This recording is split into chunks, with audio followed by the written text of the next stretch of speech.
Kapag hinawakan mo ang mga bagay, ito ay magiging doble ang halaga para sa'yo. Ano ang unang bagay na hahawakan mo? Hinawakan mo ang iyong bank card sa bulsa. Ang balanse na 10,000 ay biglang naging 10 trilyon. Tumingin ka sa notification ng balance na dumating sa iyong cellphone. May labis na hindi makapaniwala sa iyong mukha. Ang 10 trilyong ito ay sobrang hindi ka panipaniwala. Natatakot kang ito ay isang scam message, kaya't pumunta ka mismo. Tumakbo ka sa bangko upang kumpirmahin ang balanse. Ibinigay mo ang card sa teller at sinabi mo, tulungan mo akong suriin ang balanse sa bangko. Pagkatapos mong ilagay ang password, hindi na kayang magpigil ng teller. Pagkatapos makumpirma ng 2 beses na wala siyang pagkakamali, saka siya nagsabi sa'yo, Ginoo, mayroon kayong may 10 trilyon sa inyong card. Grabe, ang sistema ay totoo talaga. Ngayon, ikaw ay talagang isang trilyonaryong mayayaman. Labis kang nagulat dito. 10 trilyon, ang ibang tao ay maaaring hindi ito makamit sa loob ng ilang buhay. Sa puntong ito, sa wakas ay naintindihan mo ang paraan ng sistema. Kung ano ang iyong nahawakan, yun ang iyong makukuha. Ang makukuha mo ay mas mabuti pa kaysa sa iyong nahawakan. Halimbawa, humawak ng bisikleta. Maaaring i-upgrade ng sistema ito sa isang motorsiklo bilang gantimpala sa sarili. Humawak ng isang karaniwang kotse. Maaaring makakuha ng isang mamahaling sports car. Itong sistema ay nakatakda. Ang saya-saya nito, di ba? Ngunit sa iyong isipan, may isang pag-aalala. Sistema, biglang dumami ang pera sa aking bank account. Baka mahuli ako dahil sa perang ito na hindi ko alam ang pinagmulan. Hindi. Bawat gantimpala ng sistema ay bibigyan ng makatuwirang paliwanag para sa host. Nang marinig ang sagot ng sistema, nawalay na ang lahat ng iyong pag-aalala. Mahigit 20 minuto, dumating ka sa high school ng kapatid mong babae. Sa buong daan, iniisip mo, ano ang dapat mong hawakan sa natitirang 2 pagkakataon? Ang pinakamahalaga ay tila ang kakulangan ng mga ari-arian. Isang bagay na makakapagbigay ng patuloy na kita sa sarili. Kung humawak ka ng paaralan, baka gantimpalaan mo ang sarili ng isang pribadong paaralan. Nang maisip mo ito, agad mong inilapat ang kamay sa isang gusaling pangedukasyon. Hinawakan mo ang isang gusali ng paaralan, kaya na-trigger ang Itaikon Critical Reward. Ginantimpalaan ang host ng 500 school district apartments sa buong bansa. Ang mga titulo ng pagmamay-ari para sa 500 unit ay ipapadala diretsyo sa iyong bahay. Ito ay isang residential property sa school district. Kung may residential property sa school district, mayroon ng maraming gusali. 500 set. Gaano karaming gusali ang kailangan niyan? Kung mayroon kang bahay sa school district, makakakuha ka ng renta. Ang 10 trilyong nasa card mo ay pwede mong gastusin ng walang pag-aalala. Kahit na maubos mo ito, mayroon ka pang 500 set ng bahay sa school district na malaking kita mula sa renta. At iyan ay isa pa lamang sa mga bahay sa school district. Kung sana sa hinaharap ay makakuha ka pa ng ibang mga ari-arian, hindi ba't magiging malaking panalo ka sa buhay? Habang ikaw ay nasasabik, tumingin ka pataas at nakita mo si Liang Xiaoyu, ang matalik na kaibigan. Ikaw ang unang bumati. Dumating ka para sa parent-teacher conference ng kapatid mo, di ba? Ngunit si Liang Xiaoyu ay tiningnan ka ng may pagdududa, kaya't inalihan niya ang kanyang ulo sa isang tabi. Agad na hinila siya ng mga magulang ni Liang Xiaoyu. Nagsasalita sa iyo si Xiaoyuan. Bakit hindi mo siya pinapansin? Mga magulang, ang kita ko sa isang buwan ay kasing halaga na ng kita niya sa kalahating taon. Bakit ko siya papansinin, ang namumuhay niya ay napakababa? Ano bang halaga o benepisyo ang maibibigay niya sa akin? Si Luyuan na ganitong mahirap na kaibigan. Hindi na siya karapat-dapat sa aking kasalukuyang social circle.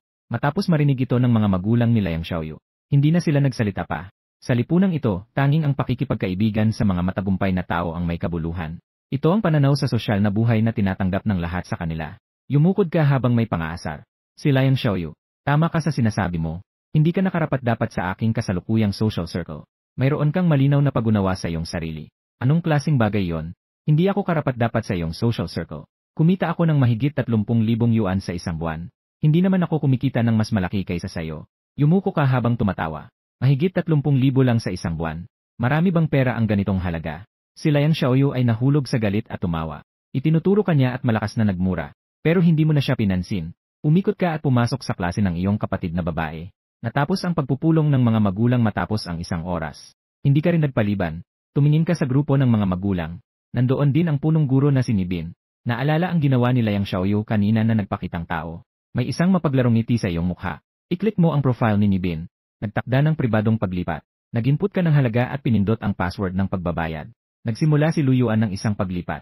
Tumanggap. Principal Bin. Halaga ng paglipat. 100,000 yuan. Tanda ng paglipat. Donasyon sa paaralan. Agad na naginit ang grupo sa halagang 200,000 na ito. Diyos ko, 200,000 yuan. Ganito ba kayaman ang kapatid ni Lu Shishi? Luyuan, ano ang ginagawa mo sa pangaraw-araw? Sobrang yaman mo pala. Wala namang palatandaan sa suot mo, na parang kaya mong ilabas ang 200,000. Pero sabi niyang Xiaoyu na may pangaasar. Luyuan, ang 200,000 na ito ay lahat ng iyong ipon, di ba? Nagbigay ka ng malamig na pagtawa. Muling nagsimula ng parehong halaga ng pagbabayad. Nagsimula si Luyuan ng isang paglipat. Nagpadala na naman si Luyuan ng isa pang transfer. Mensahe sa group chat. Agad na nag-overspamming. At ang halagang ipinasok sa apat na pagkakataon ay lahat 200,000. Agad na nagkaroon ng katahimikan sa klase. Ang lahat ay nakaramdam ng pangangalikig sa kanilang anit. Karaniwan, ang mga pulang sobre at mga transfer sa grupo. Pinakamataas, nasa 3 hanggang 500,000 lang ang halaga. Walang duda, isang mayaman na nag-transfer ng 1,000,000 sa 5 beses. Halos hindi pa nangyari. Sunod-sunod na mga tunog ng pagkabigla ang umabot. Wow! Talaga, nag-donate na siya ng 1,000,000. Akala ko, si Luyuan pala ang nakatagong mayaman sa ating pangkat. Ginoong Lu, kailangan mo pa ba ng kasintahan? Paano kung ipakilala ko sa iyo ang aking anak na babae? Ginoong Lu, kailangan mo pa ba ng aksesorya para sa iyong mga binti? Ngunit si Liang Xiaoyu ay may masamang ekspresyon. Mukhang ayaw niyang maniwala. Hindi ito possible. Imposibleng impossible. Laging naging palalo si Liang Xiaoyu sa mga nakamit niyang tagumpay. Hanggang sa sandaling ito, ang lahat ng kanyang kayabangan ay nawasak ni Luyuan. Naalala niya ang lahat ng insulto na ibinato niya sa iyo sa pintuan. Si Liang Xiaoyu ay ngumiti sa kabila ng sakit. Akala niya ay siya ang biktima, ngunit siya ang tanga. At sa mga oras na ito, nag-transfer ka muli ng huling 200,000. Si Luyuan ay nagdidit ng isang mensahe. Huli na ang 200,000. Punong guro na si Nibin. Ngayon, ang 6 na bank card ay may limit na 200,000. Bukas, babalik ako sa grupo para mag-donate ng 1,200,000. Balak kong mag-donate ng 6,000,000 sa paaralan. Sa loob ng 5 araw matatapos. Umaasa ako na ang lahat ng mga magulang at guro sa grupo ay makakapag-supervise sa akin upang matapos ang donasyon na ito. Kung hindi ko natapos ang donasyon na ito, bibigyan ko ng tig 1,000,000 na red envelope ang bawat tao sa grupo. I-screenshot at i-post sa grupo. Kiss! Ang mga magulang sa silid-aralan, sabay-sabay na humigop ng malamig na hangin. Habang nakatingin sa iyo na tila tahimik at kalmado, lahat ay namangha. Ang 6,000,000 ay halos sapat na para bumili ng magandang bahay sa Magic City, para makabili ng magandang mansyon. Gayunpaman, sinabi mong gusto mong mag-donate ng 6,000,000, at hinihiling mong isupervise ito ng lahat ng mga magulang at guro sa grupo. Kung hindi ka nag-donate, bibigyan mo ng tig 1,000 na pera ang bawat tao. Ito ay makatawid na pahayag. Ngunit tila hindi ka nagmamalasakit. Kumpara sa daang bilyong nasa iyong account, ang 6,000,000 ay anong halaga lang. Ang 6,000,000 na ito ay magbibigay din ng kasiyahan sa kapatid na babae. Patungo sa pinakamahusay na kapaligiran ng edukasyon. Biglang nagalboroto ang grupo. Ang taong kayang mag-donate ng 6,000,000 piso. Siguro ang yaman ni Ginoong Lu ay higit sa 60,000,000 na. Sino ang hindi mo igagalang? Kailangan din ang buhay ni Ginoong Lu, di ba? Kayang mag-donate ng 6,000,000 piso. Tiyak na may 10,000,000 piso siya para sa kanyang kabuhayan. Ang yaman ni Ginoong Lu ay higit sa 100,000,000. Si Pangulong Nibin ay tila nahirapan sa kanyang narinig. Ito ang unang beses na nakita niya ang isang tao na ganito mag-donate. Agad siyang nagdidit ng mensahe sa WeChat. Si Luyuan, ano ang dapat kong gawin? Nag-type ka ng isang linya bilang sagot. Wala kang kailangang gawin. Ang kapatid kong babae ay si Lu Shishi mula sa ika-2 taon, klase 3. Siya ay 16 na taong gulang. Pakiusap, alagaan mo siya ng mabuti. Sana ay maipatupad mo ang perang ito para sa mga kondisyon ng edukasyon sa paaralan. CJ, Ginoong Lu, tiyak na alagaan ko ng mabuti ang iyong kapatid na babae. Maraming mga magulang dito, agad ding nagbigay ng kanilang opinyon. Ginoong Lu, uwi ako at sasabihin ko sa aking makulit na anak. Huwag na siyang mangbuli kay Shishi niyo sa susunod. Sa isang galaw lang ay may 600,000 donasyon na. Isa itong magulang ng kaklase ng sariling anak, at nakaupo pa sila sa iisang silid-aralan. Sino ba ang ayaw makipagkaibigan? Sa harap ng mga tinig na ito ng pagsisilbi, wala kang pakialam. Ikaw na nang napakamahirap ng 20 taon. Matagal mo nang nakita ang kalikasan ng tao. Ang ganitong tao ay sumusunod lang sa sinuman na nagbibigay ng buto. Sa pagkakataong ito, si Liang Xiaoyu ay masiglang lumapit sa iyo. Mahabang daan. Balikan natin ang pagdagdag sa WeChat. Sa hinaharap, madalas tayong makipag-ugnayan. Pero ikaw ay nakangiting malamig. Talagang makapal ang mukha ni Liang Xiaoyu. Blinacklist niya ang sarili niya pero nagdagdag pa rin. Ano bang tingin niya sa sarili niya? Itapon kung hindi kailangan. Idagdag muli kung kailangan. Matarik mong sinabi. Hindi na kailangang ibalik ang WeChat. Tulad ng sinabi mo, hindi ako karapat-dapat maging kaibigan mo. Hindi tayo tugma sa laro. Sa hinaharap tayong dalawa ay maglalaro sa sariling paraan. Ang sinabi mo, nasalubong ito ng ibang mga magulang. Ano? Ang batang ito ay nagsabing hindi karapat-dapat si Lu sa pagiging kaibigan niya. Nga, kakagaling ko lang sa pintuan. Narinig kong nagpapanggap siya. 300,000 sahod sa isang buwan. Katumbas ng kalahating taon na sahod ni Lu. At sinabing nakikipagkaibigan lamang siya sa mga kaibigan sa mataas na antas. Sinabi na hindi na sila magkauri ni Lu. Napakasakit ng sinabi. Yare, anak na kumikita ng 300,000 sa isang buwan. Nananawagan kay Lu. Anong gwapong lalaki. Nakita na walang pera si Lu at nais nang putulin ang ugnayan. Nakita na mayaman si Lu. Kaya nais na idagdag ulit si Lu sa WeChat. Bakit ganyan ka? Si Yang Xiaoyu ay namumula ang mukha. Nawala rin ang pagmamalaki ng mga magulang niya. Nakayuko, gusto nang magtago sa ilalim ng lupa. Hindi mo na pinansin ang panggaganso na ito. Pumunta sa garahe upang kunin ang sasakyan. Ilang babae ang matagal nang naghihintay sa kanilang mga dekuryenteng sasakyan. Nakita kanilang dumarating. Si kapatid na si Lu Shishi ay biglang yakap ang iyong leg. Malambing na daan. Sa tabi ni Lu Shishi, nakatayo rin ang ilang mga babae. Lahat sila ay mga roommate niya. Kuya Lu, ngayon ay kaarawan ni Shishi. Gusto naming ipagdiwang ang kanyang kaarawan kasama siya. Maaari mo bang hayaan si Shishi na umuwi ng medyo huli? Si Qiu Qianqian ay kumikindat sa kanyang mga pilikmata. Umaasa siyang nakatingin sa'yo. Pinaangat mo ang iyong ulo. Tama nga. Ngayon ay kaarawan ni Shishi. Nakalimutan mo na ang tungkol sa breakup ninyo ni Wang Yan dahil sa sobrang abala. Nagtawa ka at sinabi, CJ, sakto, wala pa akong naihandang regalo para kay Shishi. Sama-sama tayong pumunta. Kung dati pa ito, nakakuha ka ng napakalaking yaman. Tiyak na may isip mong ibahagi ang kasiyahang ito kay Wang Yan. Ngayon, ikaw, nais lamang gumastos ng pera upang mapabuti ang buhay ng iyong pamilya. Dahil mayroon ng pera, kaya simulan na ang tamang pag-enjoy sa buhay. Kuya Lu, napakabait mo. Akala pa namin na hindi ka papayag. Ilang tao ang sumakay sa isang taxi. Patungo sa pinakamalaking financial street sa lokal na bahagi ng Magic City. Ilang tao ang pumunta sa isang tindahan ng mga produktong pampaganda. Si Qiu Qianqian ang pinakamayaman sa kwarto ng kanyang kapatid na babae. Pumili siya ng isang lipstick at iniabot ito sa kanyang kapatid na babae. Si Shishi, ibinibigay ko sa iyo ang isang lipstick na nagkakahalaga ng 500 yuan. Maligayang kaarawan. Tungkol sa iba pang dalawang babae. Hindi sila mayaman. Bumili sila ng singsing at kwintas para sa kapatid na babae. Ang lahat ng presyo ay nasa loob ng 1,000 yuan. Sa oras na ito, isang babae na halos kasing edad ni Lu Shishi, nakita niyang papalapit ang kanyang kuya sa direksyong ito. Kuya, gusto ko ang set na nagkakahalaga ng higit sa 3,000 yuan na lipstick. Bilhin mo ito para sa akin. Gusto ko rin ang pabango ng Chanel na ito. Mahigit 4. Habang ang mga babae ay namimili, nakita nila si Lu Shishi at ang kanyang grupo. Si Lu Shishi, dito, ito ang pinakamalaking financial street sa Shanghai. Dumaan ka dito. Bumili ka lang ng lipstick na nagkakahalaga ng higit sa 500 yuan. Ilang tao ang iniwan nyo mula sa inyong silid dito. Para rin itong isang kakayahan. Tumingin ka ng may pagkamangha sa kapatid na si Lu Shishi. Magkakilala ba kayo? Tumango si Lu Shishi. Classmate namin si Xubing. Laging hindi kami magkasundo. Ilang libong pisong mga produkto sa pangangalaga sa balat lang. Anong dapat ipagmalaki dito? Ilang kaibigan ni Lu Shishi sa tabi niya. Malungkot na bulong. Kahit na mababa ang boses ng kasama ni Lu Shishi. Pero narinig pa rin ito ni Xubing. Patawa siya. Parang ilang libong piso lang naman. Parang sinasabi mo na kaya ninyong bilhin. Paano mo hindi maaamoy ang lungkot ng kapatid? Direkta kang kumuha mula sa display shelf. Isang set ng moisturizer na mahigit 5,000 ang presyo. Tinataas mo ito kay Lu Shishi. Shishi, gusto mo ba? Kung gusto mo, bibili ako para sa'yo. Nang makita ang presyo ng moisturizer, si Lu Shishi ay nagatubili ng sandali. At pagkatapos ay nilingon ang isang tabi. Ayaw ko. Kuya, mas mabuti pang itago mo ang pera para sa iyong sarili at sa kapatid na babae. Wala ka ng kapatid na babae. Yung materialistang babaeng iyon, nakipaghiwalay na siya sa kuya mo. Sabi mo nang may kaunting kalmadong tono. Si Lu Shishi ay patuloy na tumanggi. Huwag mo ring aksayahin ang pera para sa akin. Ang presyo sa Magic City ay napakamahal. Kailangan din ng kuya mo ng pera. Si Lu Shishi ay masyadong maunawain na nakasasakit sa puso. Sabi mo upang mapakalma siya. Walang anuman. Kumita ang kuya mo ng malaking pera kamakailan. Wala siyang kakulangan sa pera. Kung gusto mo, bilhin na natin. Si Xubing ay sumingit mula sa tabi. Kung ikaw ay mahirap at walang kakayahan, huwag mong sisihin ang mga babae na materialista. Akala ko ay mayaman ka. Pero hindi ka naman kundi isang mahirap na tao. Sabi mo sa sales staff, 4 na set ng face cream, at yung lip tint na mahigit 3,000 sa kabila. Kunin mo sa akin ang 12 piraso. Magkano ang buong set ng pinakabagong facial care product dito sa bansa? Agad na nagbigay ng sagot ang sales staff. Ginoo, ang buong set ng produktong pampaganda. 99,000, 900, isang set. Ayos. Bigyan mo rin ako ng 4 na set. Si Xubing ay parang hindi comfortable. Bumili ng ganito kahalagang bagay. Makakabayad ka ba? Ang nagbebenta sa tabi ay nagulat din. Hindi tiyak na daan. Ginoo, kabuang 96,000 na. Sigurado ka ba? Kinuha mo ang bank card mula sa pitaka, na may mapayapang ekspresyon.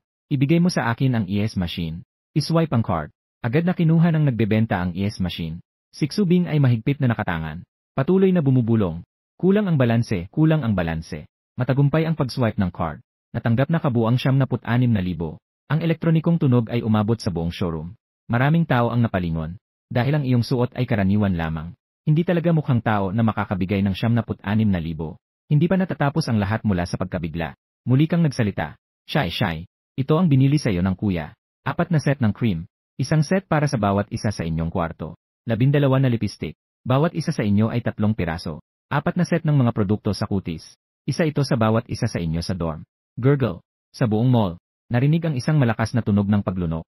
Ang laki naman ito. Nagbigay ng higit sa 20,000 regalo para sa mga kaibigan ng kapatid na babae. Tungkol dito, para sa'yo parang wala lang. Kumpara sa 10 trilyong nasa card, ang paggastos ng 1 milyon ay parang maliit na ambon lang.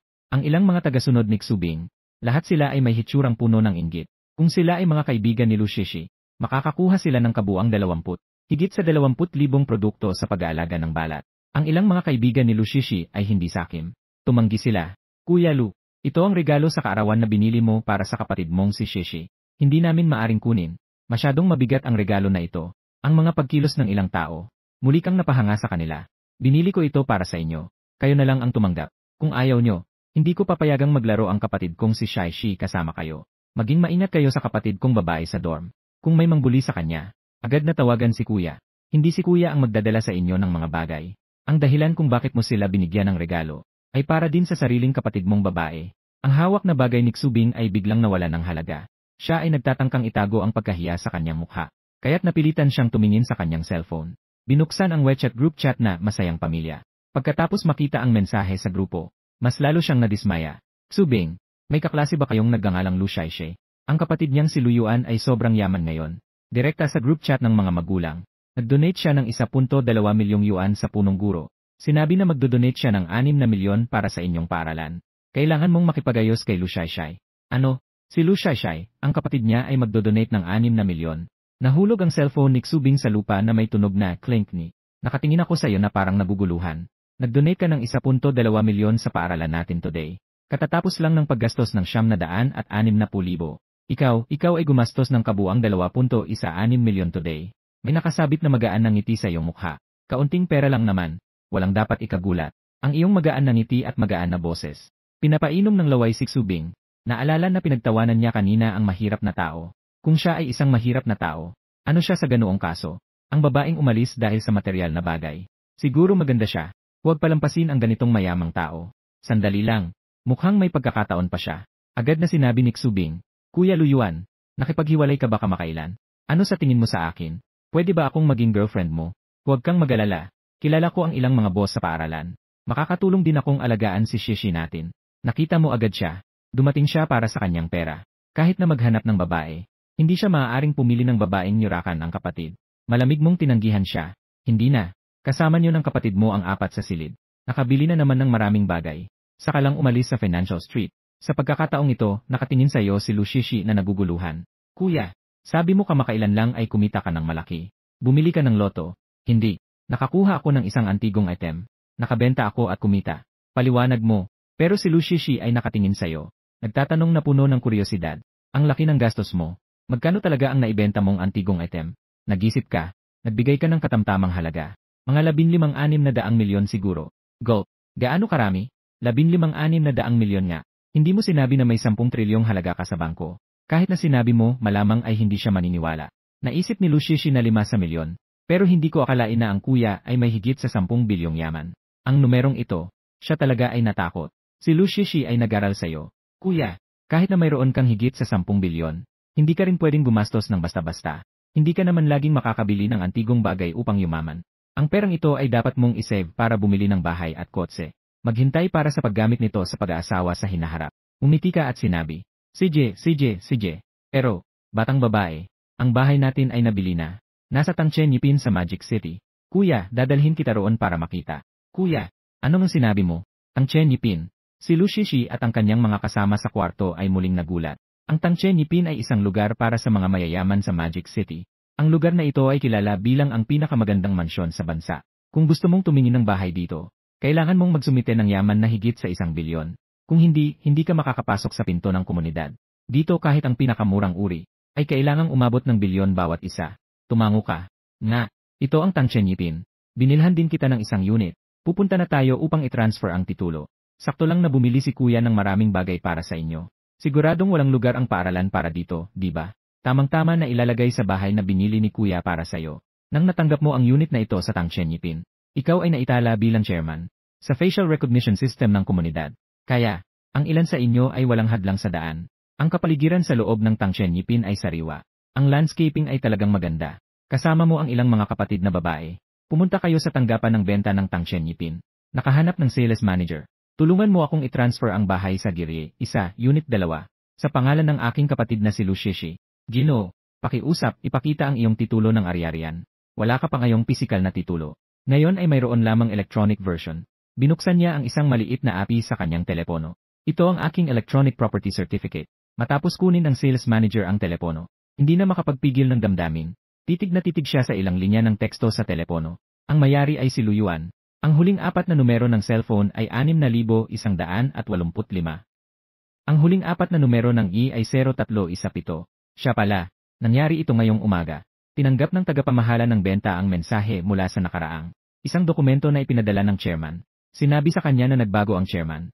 Pinakiusapan siyang i-update ang impormasyon ng chairman.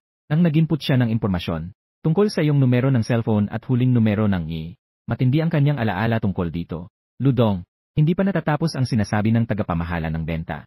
Nang siya'y iyong pinutol, huwag mong sabihin ang mga hindi nararapat na salita. O okay, Chairman Lu. Lu, aasikasuhin ko na ang mga dokumento para sa paglipat ng ari-arian. Mabilis na naayos ng tagapamahala ng benta ang lahat ng mga dokumento. Sa pangunguna ng tagapamahala ng benta, dumating si Luyuan at ang kanyang kapatid na babae sa isang maluwang na mansyon. Ang mansyon na ito ay may sukat na mahigit 800 metro kwadrado. Maganda ang ilaw sa pasukan. Kumpleto ang mga pasilidad sa mansyon. Pribadong swimming pool. Silid para sa panonood ng pelikula at billiard hall. Probinsya. Silid aklatan. Lahat ng maiisip mo. Nandito lahat. Si Lucishi at ang kanyang mga kaklase. Lahat sila ay nagulat. Kahit na nakapanood na sa internet ng mga video ng mga mansyon ng Tangshan Yipin. Ngunit ang makaramdam sa ganitong kalapitan. Sila ay talagang nagulat sa ganitong karangyaan. Umiti ka at sinabi mo sa kapatid mong babae. Shishi, magsikap ka sa silid-aralan na ito mula ngayon. Kapag napagod sa pag-aaral, maglangoy, manood ng pelikula, madyensayo sa piano, makipagpool sa mga kaibigan, o tumayo sa labas ng bintana. Tingnan ang tanawin ng gabi sa Magic City. Si Lucishi ay hirap na magsalita ng kalmado. Kuya, ang laki naman nito. Ganito ba kasaya ang mayaman? Pinisil mo ang ulo ni Lucishi ng may pagmamahal. Nga, totoong masaya ang maging mayaman. Basta't may pera, kaya mong bilhin ang lahat.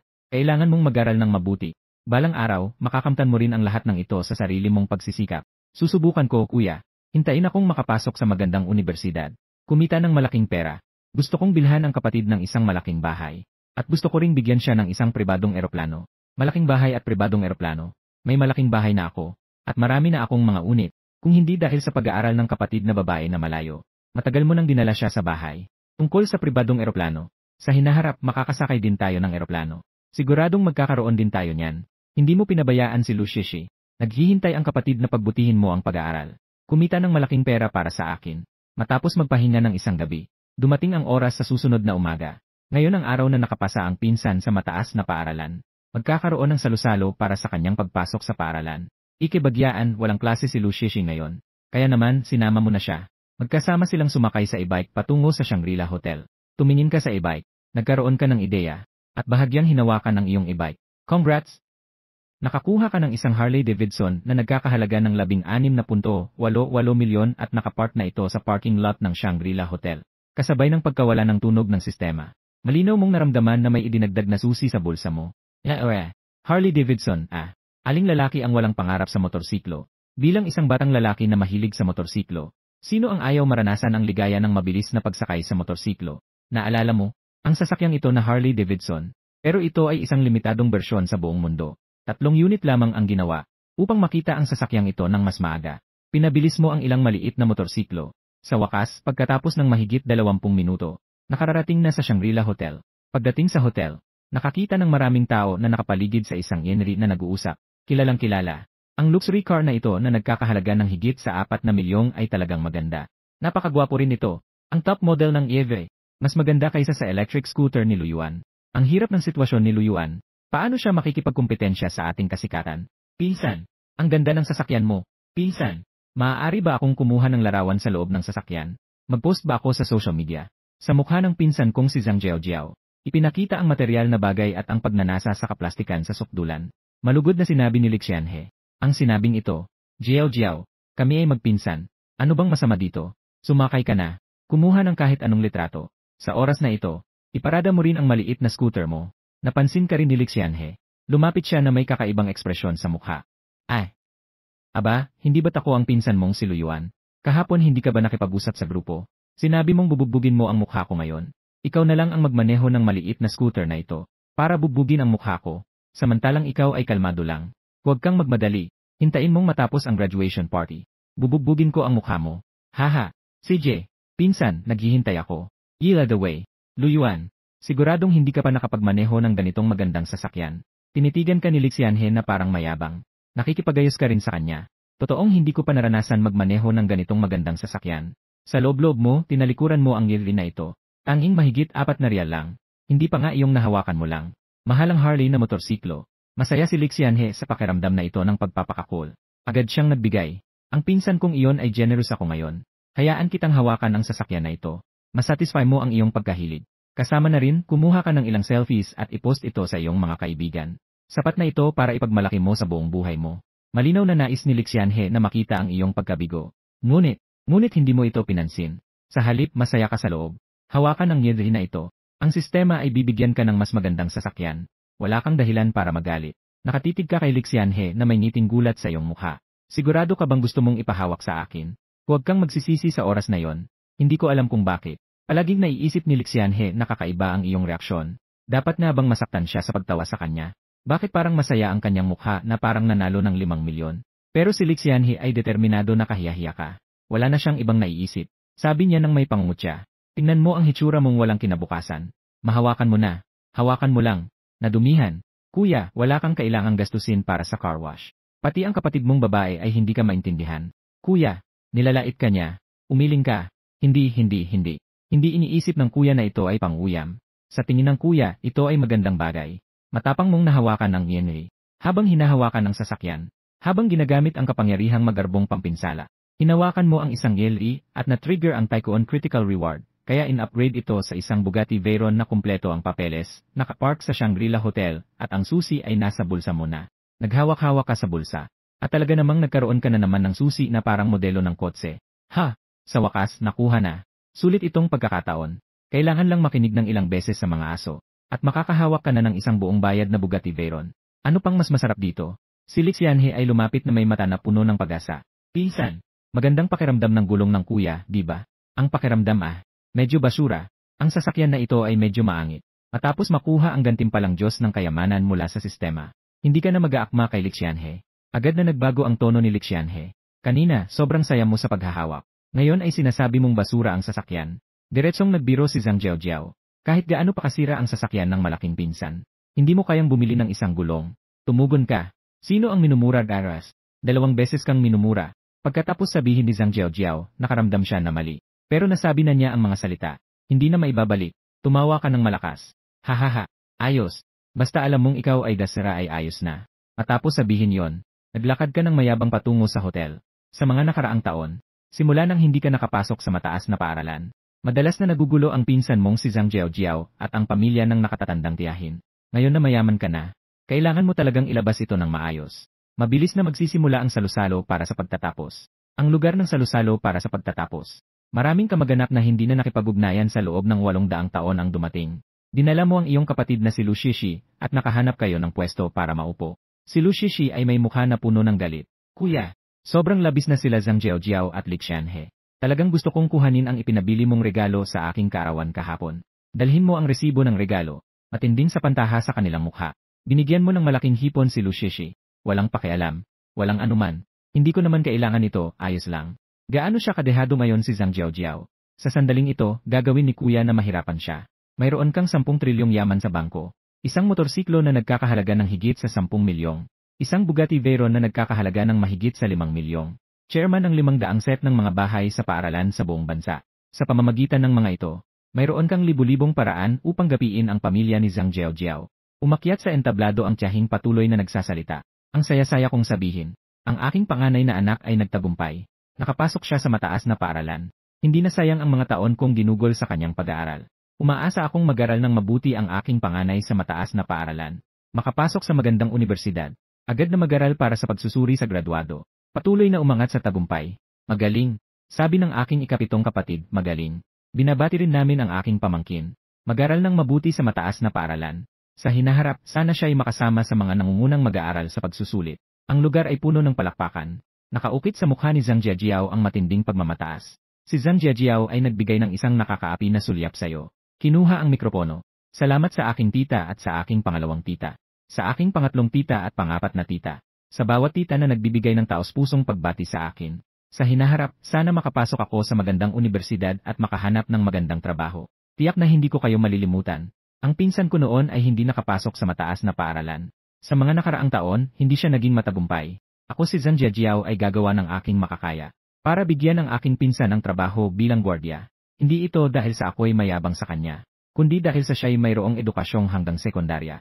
At hindi niya kayang gawin ang iba pang mga trabaho. Ang seguridad ang tanging perpektong trabaho para sa kanya. Ang mga tao sa ibaba ay bumabati.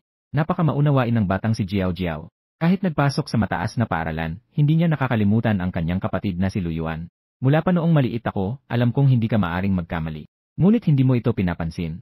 Tahimik na kumakain ng hipon. Tinatikman ng iba't ibang putahe. Sa kanya ngayong halaga. Bakit kailangan pang bigyang pansin ang mga bata na mapaglarong pahayag? Nakita ni Zhang Jiao Jiao na wala kang gaanong reaksyon. Sa loob, hindi siya masaya. Matapos siyang magsalita.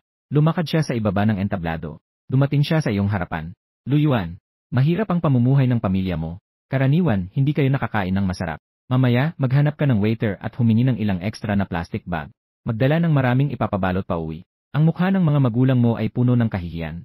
Jiao Jiao, tingnan mo kung paano ka mag-usap, bata. Medyo hindi mapigilan ni Pinsan Lin Wenting. Jiao Jiao, huwag kang masyadong lumampas. Paano naman ako lumampas? Hindi ba totoo ang sinasabi ko? Ang mga pagkain sa mesa na ito. Kaya ba ng pamilya mo na kumain ng isang sabaw?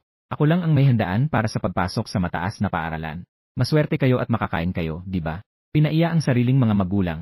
Hindi mo na kayang tiisin. Pumalo siya sa mesa at tumayo. Huwag ka nang magpanggap sa akin. Maniniwala ka ba o hindi, pero sisirain ko ang handaan mo. Nag-aral ka nga sa mataas na paaralan, pero wala kang matirahan. Malakas ang tunog ng pagpalo mo sa mesa. Maraming tao ang nakarinig sa sinabi mo. Papalapit ang tiyahin at pangalawang tiyahin kasama ang pamilya nila. Ikaw, anong pinapanggap mo? Sisirain ko ang handaan ng pinsan mong babae. At papabayaan siyang walang matirahan. Akala mo ikaw ang pinakamakapangyarihan dito. Nga, kahit nagmamalaki ka, wala kang takot na magkamali. Ano ka ba? Pinapasok ka. Para lang sa kasayahan, nagdadagdag ng tao. Akala mo talaga ay may halaga ka. Kung ayaw mong kumain, umalis ka na. Sa henerasyong ito, ikaw ang pinakamasama ang kalagayan. Anong ipinagyayabang mo? Sinasarcastic ni pinsan na si Lixianhe. Ako ang sales manager sa distrito ng Zhejiang Empire View sa kabisera. Wala namang kayang magpanggap na gaya mo. Marami sa mga CEO ng real estate sa Magic City ay mga kaibigan ng kumpanya namin. Ang pagayos ng bahay para kay Jiao Jiao ay napakadali. Wow, kilalang kilala. Hindi ka panipaniwala, ikaw na ngayon ang sales manager ng Zhejiang Empire View. Kaya pala ang ganda ng takbo ng buhay mo ngayon. Luyuan, narinig mo ba? Kahit na talagang mawala ako ng matutulugan. Pinsan, siya rin ang mag-aayos para sa akin. Pinsan na babae, bakit mo sinasabi ang mga ito sa kanya? Hindi naman niya magagawa iyon. Sa panaginip na lang niya maabot ang sinasabi niya. Hahaha, hindi mo ito pinaniniwalaan. Ngumiti ng may panguyam kay Lixianhe. Oh, isang sales general manager ng real estate. Ang galing mo ba? Maniniwala ka ba na isang tawag ko lang ay mawawalan ka ng trabaho? Ang Zhejiang Empire View ay isa ring paaralan sa pangalan ko. Sa kanyang posisyon bilang chairman, nais niyang tanggalin si Lixianhe, isang pasaway. Hindi naman ito mahirap. Tumingin ang mga magulang mo sa'yo na may gulat sa mukha. Ang anak na ito ay laging tahimik at hindi makipagkompetensya. Napakamahinahong personalidad. Ano ba talaga ang nangyayari ngayon? Pumili pala ng makipagsabayan kay Lixianhe. Ang kamao ni Lixianhe ay nagiging ingay sa pagkapit. Mahaba pa ang daan. Ikaw naman, baka naman sobra na ang ipinakita kong kabaitan sa'yo ngayong gabi. Halika na. Tumawag ka sa akin ngayon na. Tignan natin kung sino ang makakapagtanggal sa akin. Kung hindi mo ako matanggal ngayon, tignan mo kung paano kita ayusin. Mukhang bata na walang modo. Hindi kita pinansin. Nakakaasar ka na, di ba? Napagbigyan ka na. Si Zhang Jiao Jiao ay mahigpit ang kapit sa kanyang kamao. Sabi rin niya sa tabi, Pinsan, saglit lang, gusto kong magpatira pa siya sa akin. Tawagin mo akong Nanay Li. Dumaan ka rito at umalis. Nakita ng pinsan na si Lin Wanting na hindi tama ang sitwasyon. Agad siyang tumayo. Jiao Jiao, Xianhe, kayong dalawa ay, lahat ng 8 pamilya ay maganak. Bakit kailangan pang gawing ganito kalayo? Nakikita ng sinumang may mata. Kayo ang patuloy na nananakit kay Luyuan. Pinsan, huwag kang makialam. Walang silbi kung sino mang magsasalita para sa kanya ngayon. Kailangan naming ayusin siya. May mainit na pakiramdam sa puso mo. Itong mga pinsan na babae at mga kapatid na babae. Ang pinsan lamang ang may kaunting init ng pamilya. Tumawag ka direkta sa namamahala ng Zhejiang Beijing. Ang Zhujiang Dijing ninyo, mayroon bang isang sales manager na ang pangalan ay Li Xianhe? Bibigyan kita ng 5 minuto, palayain mo siya para sa akin. Kasabay ng pagtatapos ng iyong tawag. Hindi ito pinansin ni Li Xianhe. Nagmamalaki. Ngunit sa susunod na segundo, tumulog ang telepono ni Li Xianhe. Galing ito sa punong tanggapan ng Zhujiang Dijing. Pindutin niya ang speakerphone. Pinagtatawanan kanya. Hindi ako naniniwala na kaya mo akong talikuran. Siguradong may iba pang bagay ang punong tanggapan na kailangan sa akin. Tumawag na konektado. Isang galit na sigaw ang narinig. Li Xianhe, tinanggal ka na talaga. Mula sa sandaling ito, hindi ka na empleyado ng Zhujiang Dijing. Isang tunog ng pagkalaglag. Natakot si Li Xianhe sa sigaw at nahulog ang kanyang telepono sa lupa. Tuluyang nabigla ang buong tao. Ikaw ay nanginginig sa mataas na baso. May panguyam na tumingin kay Li Xianhe. Magpapaapekto ka pa ba sa akin? Ikaw ang nagdamay sa akin. Labis na nalilito si Li Xianhe. Paano mo nagawang ipatanggal siya ng kanyang boss? Ilang tiyahin at mga pinsan. Hindi ba sinasabi nila na hindi ka masyadong maganda ang takbo? Isang tawag lang at naalis na ako sa trabaho. Ito ang tinatawag na hindi maganda ang takbo. Matapang mong inamin. Ako ang nagdulot sa iyo nito. Nang makita ni Li Xianhe na inamin mo, agad siyang nagsisi. Patuloy siyang umiiyak at humihingi ng tawad. Pinsan, hindi dapat mangapin ang pinsan mo. Pinsan, pakiusap, tawagan mo ulit. Hindi pwedeng mawala ang trabaho ng pinsan ko. Nagkamali ako. May utang pa ako sa sasakyan. Saan ako makakahanap ng bagong trabaho sa mabilis na panahon? Dapat akong mamatay. Pasensya na, pinsan. Hindi na ako mangahas ulit. Sinampal ni Li Xianhe ang kanyang mukha. Ilang sandali lang, puno na ng dugo ang kanyang mukha. Mukha ka pa ring walang pakialam. Ngayon alam mo na ako ang pinsan mo. Ngayon alam na ang pagkakamali. Huli na. Nagbago na ang atmosfera ng salusalo sa pagtatapos. Maraming kamag-anak na humihiya sa iyo. Lahat ay nagulat at nakatingin sa eksenang ito. Sinabi ng naguluhan. Isang tawag lang at mawawalan na ng trabaho si Xianhe. Kailan naging ganito kagaling si Luyuan? Nakita ng tiyahin na ganito ang anak niya. Paano naman hindi siya masasaktan? Agad siyang lumapit sa iyo. Luyuan, anong ginagawa mo? Sa huli, tayo ay magkamag-anak. Huwag mong pilitin ng husto ang kuya mo. Bigyan mo ng pagkakataon ang kuya mo. Huwag kang lumabis, malayo pa ang daan. Lahat tayo ay pamilya. Huwag mong gawing masyadong estranghero. Bayaw ng ika-6 na kapatid. Bakit hindi mo pa pinapayuhan ang anak mo? Si Xianhe ay pamangkin mo. Talaga bang kaya mong makita ang pamangkin mong nawawalan ng trabaho? Kumilos ng kaunti ang mga labi ng mga magulang. Naalala ang mga paglapastangan at pang-aabuso sa mga nakaraang taon. Paano wala silang sama ng loob sa kanilang puso? Sa huli, pinili pa rin nilang manahimik. Sa tingin mo, nakakatawa lang ang mga taong ito.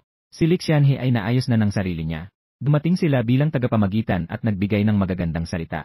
Kapag siya ay tinarget ni Li Xianhe at Zhang Jiaojiao, bakit wala ni isa sa kanila ang nagpakita ng kabutihan? Kamag-anak, itinuturing ng pamilya ko kayong mga kamag-anak. Sa mga nakaraang taon, itinuring niyo bang mga kamag-anak kami ng mga magulang ko? Palaging binabanggit ang kamag-anak. Nasaan ang mga mukha ninyo? Nagsasalita ka ng pabaligtad. Pinaghampas niya ang basong salamin sa kanyang kamay. Pinagmasdan niya ng malamig na tingin ang lahat ng mga kamag-anak na naroroon. Bawat kamag-anak na nahawakan ng iyong tingin. Lahat sila ay naguguluhan at nahihiya. Si Li Xianhe ay nakaramdam ng matinding sakit ng ulo sa pag-iisip sa utang ng sasakyan. Tumingin siya nang humihingi ng tulong sa kanyang pinsang si Lin Wanting. Pinsan, tanging ikaw na lamang at si Luyuan ang may magandang relasyon. Tulungan mo akong makiusap, pinsan. Si Lin Wanting ay may malamig na ekspresyon. Ang ganitong kapalaran ay bunga ng iyong sariling mga pagkakamali. Hindi kita matutulungan. Karapat-dapat ka dyan. Si Li Xianhe ay ganap na bumagsak. Ang mamahaling jewelry ay malapit ng bayaran, kulang na lamang ng 2 o 3 buwan. Saan man niya dalhin ang kotse? Lahat ay puno ng mga batang may potensyal. Ang mga papuri mula sa mga matagumpay na tao. Kapag huminto na ang pagbabayad, automatikong kukunin ng bangko ang kanyang sasakyan. Mawawala sa kanya ang lahat ng ito. Siya ay magiging katatawanan sa mata ng mga kamag-anak at kaibigan. Lahat ay dahil sa iyong nainis ako. Ngayon ay labis na siyang nagsisisi. Paano ko naman naisip na makipagsabayan sa iyo? Kung wala akong nainis sa iyo, paano ako makararating sa ganitong sitwasyon? Tumingin ka sa pinsan mong si Zhang Jiaojiao. Sumigaw ka sa labas. Serbidora, pagkalipas ng ilang saglit, isang batang serbidora ang pumasok. Magandang araw, Ginoo. Ano ang maitutulong ko? Ang kalidad ng alak at pagkain sa selebrasyon ay masyadong mababa. Alisin ang lahat. Mag-order ulit. Malumanay mong sinabi. Si Zhang Jiaojiao ay umubo. Bahagyang bumuka ang kanyang bibig. Kuya Luyuan, salamat sa iyo. Salamat. Ang pinsang ito, siguro ay nag-iisip ng kung ano. Tinitigan mo si Zhang Jiaojiao ng malamig na mata. Nakapagsalita lamang siya ng 2 salita. Nagtanong ang serbidora. Ano ang nais ninyong orderin, Ginoo?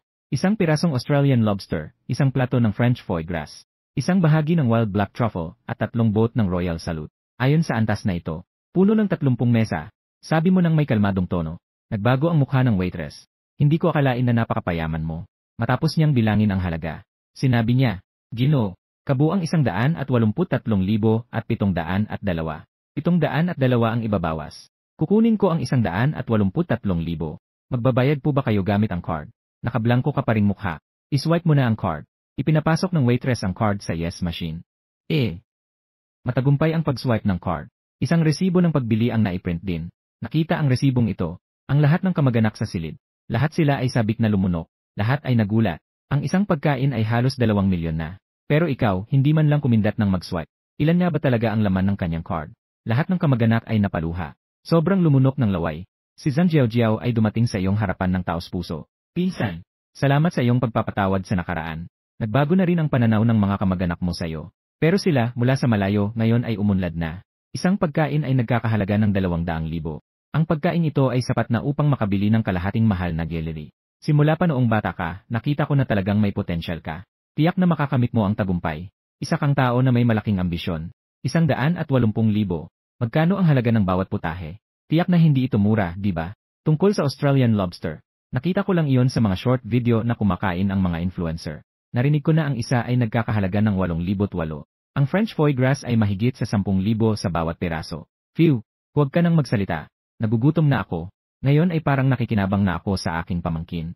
Maaari nang magsawa sa masasarap na pagkain. Isang grupo ng mga kamag-anak ang nagaantay na. Masayang naghihintay na ilapag ang mga pagkain. Ang pinsan kong si Zhang Jiaojiao ay nalunok ang kanyang laway. Lumaki na siya. Hindi pa siya nakakain ng mga ganitong masasarap na pagkain.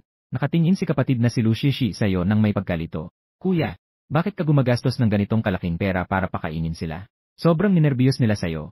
Mayaman ka ba at walang mapaglagyan ng pera? Malalaman mo rin mamaya.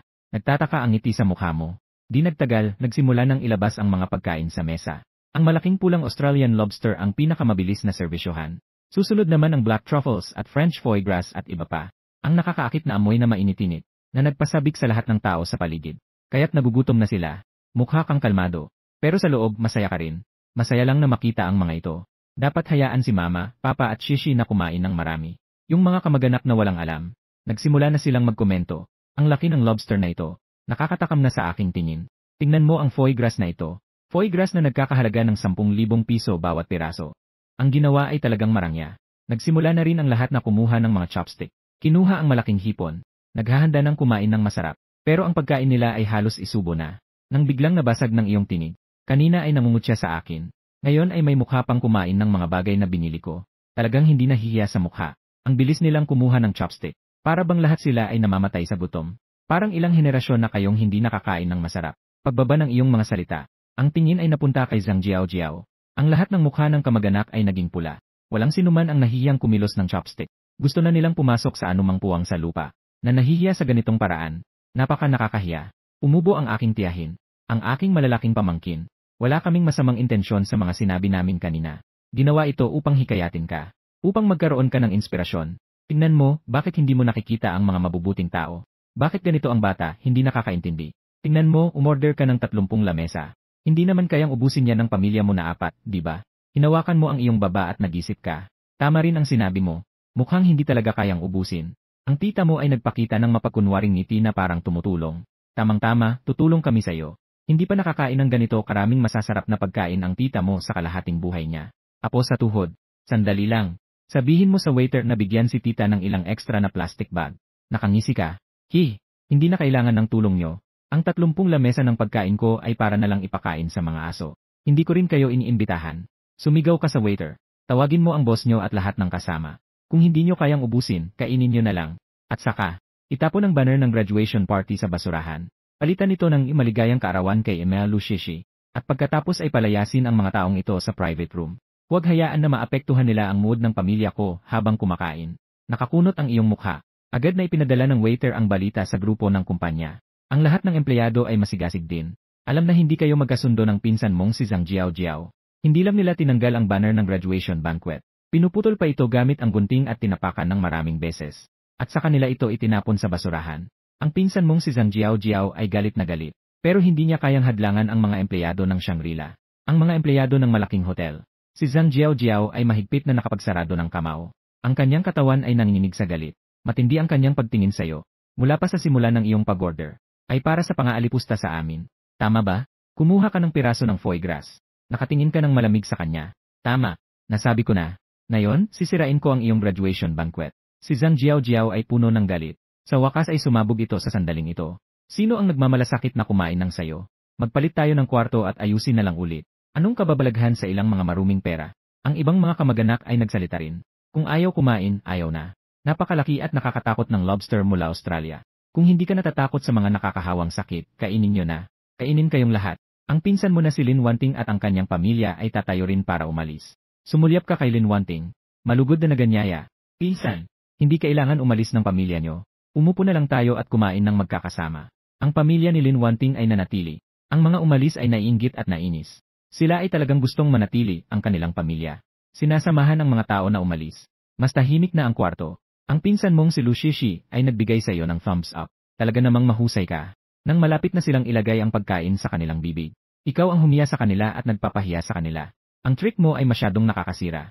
Siguradong maaabala sila sa iyo. Piniga mo ang pisngi ng batang babae. Nagkunwaring nagalit. Marunong ka bang makipag-usap? Ano ang ibig sabihin ng masama? Ang kapatid mo ay nagbabayad sa kanila sa kanilang sariling laro. Ang mga magulang mo ay medyo nagtataka sa iyo. Nag-aalala silang nagtanong, malayo ah. Wala ka namang ginawang masama sa labas, di ba? Saan ka kumuha ng ganitong karaming pera? Mama at papa, huwag kang mag-alala. Lahat ng perang ito ay legal. Kung hindi, makakagawa ba ako ng tawag para tanggalin si Lixianhe? Matapos mawala ang pag-aalala, nagsimula ng kumain ang buong pamilya. Ang mayari ng restoran at lahat ng empleyado. Nakasalalay sa iyo, masaya silang kumain. Nang matikman ni Lu Shishi ang itim na truffle, agad na lumiwanag ang kanyang mga mata. Wow, kuya, napakatamis. Hinawakan mo ang kanyang ulo. Napakasarap, kaya't araw-araw, kuya mo ang mag-imbita sa'yo. Hindi ko maaaring aksayahin ng basta-basta ang pera ng kapatid ko. Ang mga magulang ko ay kumakain din ng mabilis at sabi. Sila ay mga karaniwang pamilya rin. Kailan pa kami nakatikim ng ganitong masarap na pagkain? Uminom ang tatay ng isang baso ng Royal Salute. Naisip niya lang, ang pakiramdam ng mayaman ay talagang masaya. Lahat ay pwedeng makain. Ang pagkain ng pamilya ni Pinsan Lin Wanting.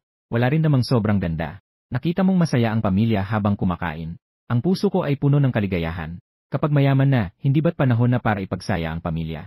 At sa kabilang silid, naroon sina Zhang Jiao. Kahit na nag-book ulit sila ng isang mesa. Ngunit narinig nila ang mga tawanan at saya mula sa kabilang silid. Naalala nila ang masasarap na pagkain sa kanilang mesa kanina. Ngayon, kahit ano ang kainin, parang wala ng lasa. Ang lahat ay tila hindi interesado. Si Zhang Jiao ay mukhang galit.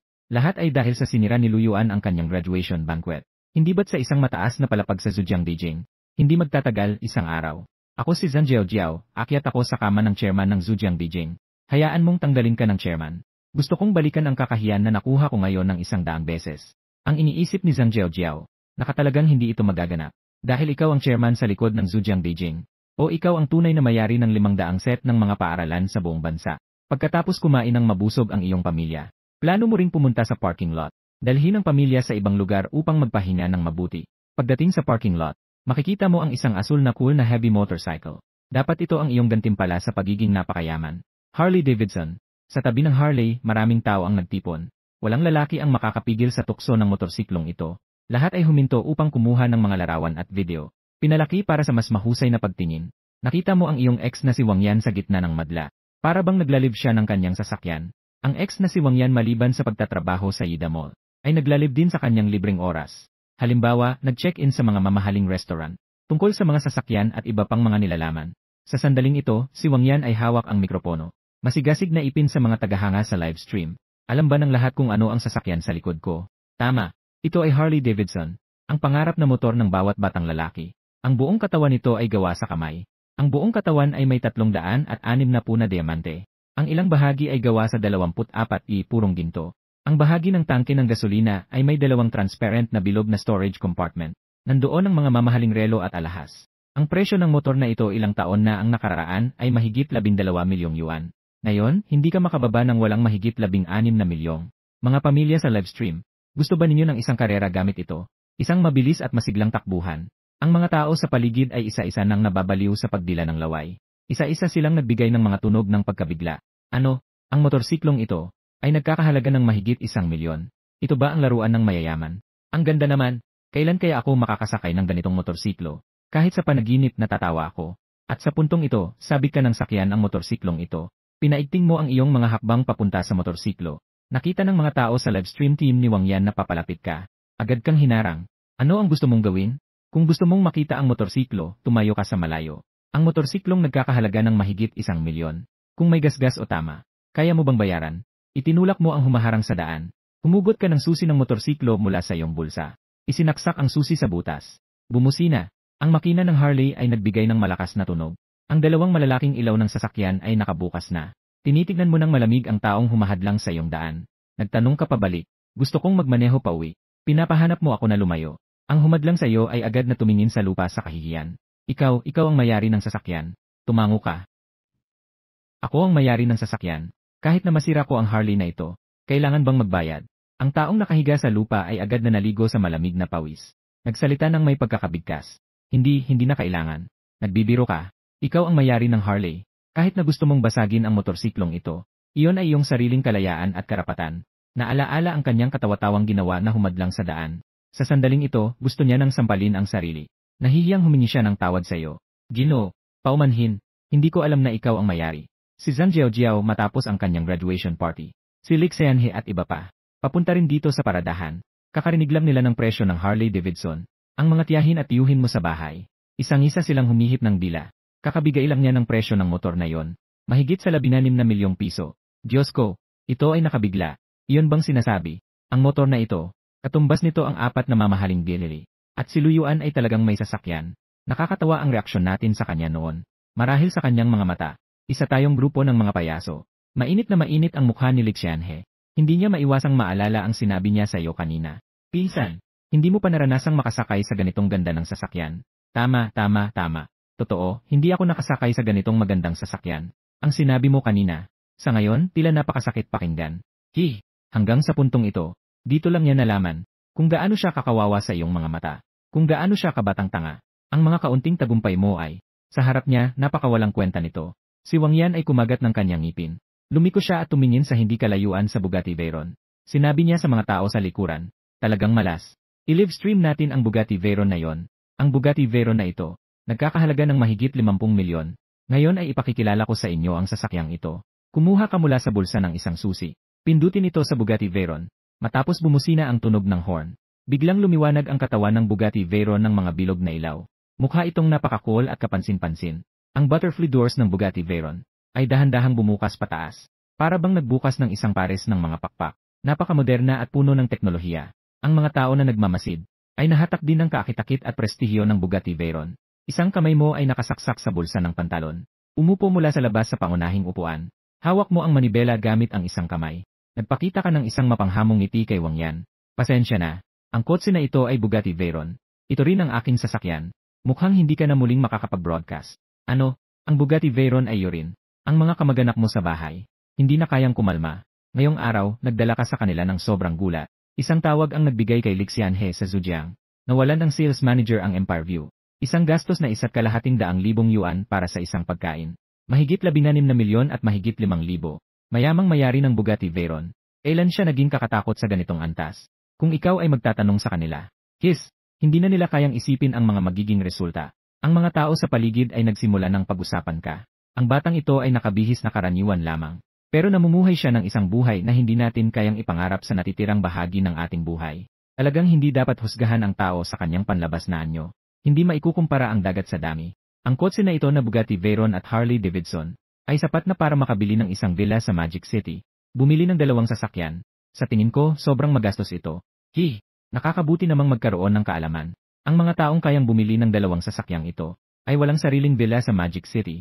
Ang mga magulang mo at si Lu Shishi ay nagulat. Hindi nila akalain na dati ay mga maikling video lang nakakita ng mga sasakyan na nasa harapan na nila at saka sariling sasakyan pa nila. Ang boses mo ang nagbabalik sa kanila sa realidad. Mama't Papa, Shishi, ano pa ang hinihintay nyo? Bilisan nyo, sumakay na. Ganun lang. Ang mga magulang mo at si Lu Shishi ay medyo nalilito at sumakay sa sasakyan. Si Wang Yan ay talagang ayaw tumanggap ng katotohanan ito. Tumingin siya sa iyo. Umuungal siya. Ikaw, para maibalik ako. Nakakatuwa bang gumastos para rentahan ang mga ito?